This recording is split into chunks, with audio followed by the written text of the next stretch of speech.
ನಮಸ್ಕಾರ.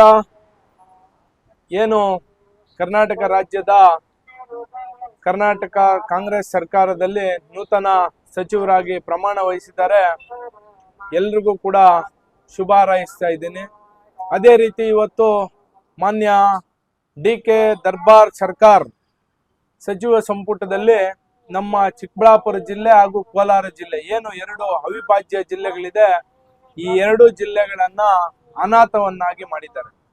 ಇವತ್ತು ಬರಪೀಡಿತ ಜಿಲ್ಲೆಯಾಗಿ ಚಿಕ್ಕಬಳ್ಳಾಪುರ ಮತ್ತು ಕೋಲಾರ ಜಿಲ್ಲೆ ಎರಡು ಕೂಡ ಮಾರ್ಪಾಡಾಗಿದೆ. ಮಳೆ ಇಲ್ಲದೆ, ನೀರಿಲ್ಲದೆ, ಬೆಳೆಗಳು ಸರಿಯಾಗದೆ ಈಗಾಗಲೇ ರೈತರು ಸಾಮಾನ್ಯರೆಲ್ಲರೂ ಕೂಡ ತತ್ತರಿಸಿ ಹೋಗಿದ್ದಾರೆ. ಯಾರಾದ್ರೂ ನೂತನವಾಗಿ ನಮ್ಮ ಜಿಲ್ಲೆಯಲ್ಲಿ ಸಚಿವರಾಗ್ತಾರೆ, ಸಚಿವ ಸ್ಥಾನ ಬಂದ ಮೇಲೆ ಆದ್ರೂ ನಮ್ಮ ಚಿಕ್ಕಬಳ್ಳಾಪುರ ಜಿಲ್ಲೆಗೆ ನೀರಾವರಿಗೆ ಶಾಶ್ವತವಾದಂತ ಪರಿಹಾರ ಸಿಗ್ತದೆ ಅಂತ ಕಾತುರದಿಂದ ಕಾಯ್ತಾ ಇರ್ತಕ್ಕಂಥ ಎಲ್ರಿಗೂ ಕೂಡ ಇವತ್ತು ನಿರಾಶೆಯನ್ನು ಉಂಟು ಮಾಡಿರ್ತಕ್ಕಂಥ ಡಿ.ಕೆ. ದರ್ಬಾರ್ ಸರ್ಕಾರ ಅಲ್ಲ ರೀ.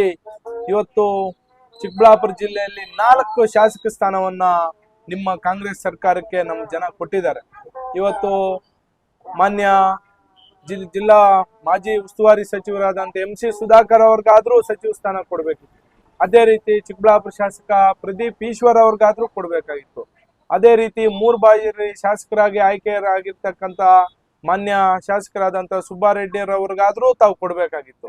ಇನ್ನೇನೋ ನೀವು ಕಡ್ದು ಕಟ್ಟೆ ಹಾಕ್ತೀರಾ, ಕಿತ್ತು ಗುಡ್ಡೆ ಹಾಕ್ತೀರಾ ಅಂತ ನಿಮ್ಮ ನಂಬ್ಕೊಂಡು ಬಂದಿರ್ತಕ್ಕಂಥ ನಮ್ಮ ಪಕ್ಷೇತರ ಅಭ್ಯರ್ಥಿ ಶ್ರೀ ಕೆ.ಎಚ್. ಪುಟ್ಟಸ್ವಾಮಿ ಗೌಡಣ್ಣ ಅವ್ರಿಗಾದ್ರೂ ಕೊಡ್ಬೋದಾಗಿತ್ತು.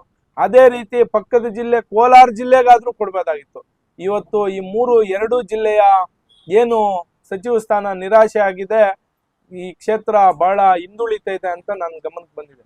ನಾನು ಒಬ್ಬ ಸಾಮಾನ್ಯ ರೈತನ ಮಗನಾಗಿ ಹೇಳ್ತಾ ಇದ್ದೀನಿ. ನಾವು ಅನೇಕ ಹೋರಾಟಗಳು ನೀರಾವರಿಗಾಗಿರ್ಬೋದು, ಬರಪೀಡಿತ ಜಿಲ್ಲೆ ಕ್ಷೇತ್ರದ ರೈತರ ಪರವಾಗಿ, ಬಡವರ ಪರವಾಗಿ ನಾವು ಧ್ವನಿಯನ್ನು ಎತ್ತಿದ್ದೀವಿ. ಆದ್ರೂ ಕೂಡ ಈ ಒಂದು ಕೆಟ್ಟ ಮನಸ್ಥಿತಿ, ಕೆಟ್ಟ ದುಸ್ಥಿತಿ, ಕೆಟ್ಟ ಪರಿಸ್ಥಿತಿ ಇವತ್ತಿನ ದಿನ ನಿಮ್ಮ ಪಕ್ಷದಲ್ಲಿ ಕಾಡ್ತಾ ಇದೆ. ಈ ಕೂಡಲೇ ಮಾನ್ಯ ಡಿ.ಕೆ. ಶಿವಕುಮಾರ್ ಅವರು ಗಮನ ವಹಿಸಿ ಚಿಕ್ಕಬಳ್ಳಾಪುರ ಜಿಲ್ಲೆಗೆ ಸಚಿವ ಸ್ಥಾನವನ್ನು ಕೊಡದೆ ಹೋದ್ರೆ ಆ ಅಪಕೀರ್ತಿ ನಿಮ್ಮ ಭುಜದ ಮೇಲೆ ಇರ್ತದೆ. ಮತ್ತೆ ಅದೇ ರೀತಿ ನಮ್ಮ ಏನು ಚಿಕ್ಕಬಳ್ಳಾಪುರ ಜಿಲ್ಲೆ, ಕೋಲಾರ ಜಿಲ್ಲೆ ಬರಪೀಡಿತವಾಗಿ ಮಾರ್ಪಾಟಾಗಿದೆ. ಈ ಕೂಡಲೇ ತಾವು ಬರ ಪರಿಹಾರವನ್ನ ಘೋಷಣೆ ಮಾಡಬೇಕು. ಬರ ಜಿಲ್ಲೆ ಚಿಕ್ಕಬಳ್ಳಾಪುರ ಮತ್ತು ಕೋಲಾರ ಜಿಲ್ಲೆ ಎರಡೂ ಜಿಲ್ಲೆಗಳು ಕೂಡ ಬರ ಜಿಲ್ಲೆ ಅಂತ ಘೋಷಣೆ ಮಾಡಬೇಕು.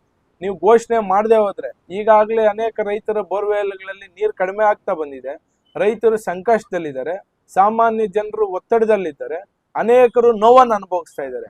ಈ ಕೂಡಲೇ ತಾವು ಗಮನ ವಹಿಸಿ ಈ ಎರಡೂ ಕೆಲಸವನ್ನ ಮಾಡಲೇಬೇಕು ಅಂತ ನಾನು ಒಬ್ಬ ಸಾಮಾನ್ಯ ರೈತನ ಮಗನಾಗಿ, ಚಿಕ್ಕಬಳ್ಳಾಪುರದ ಒಬ್ಬ ಪ್ರಜೆಯಾಗಿ ನಿಮ್ಮನ್ನ ಒತ್ತಾಯ ಮಾಡ್ತಾ ಇದ್ದೀನಿ.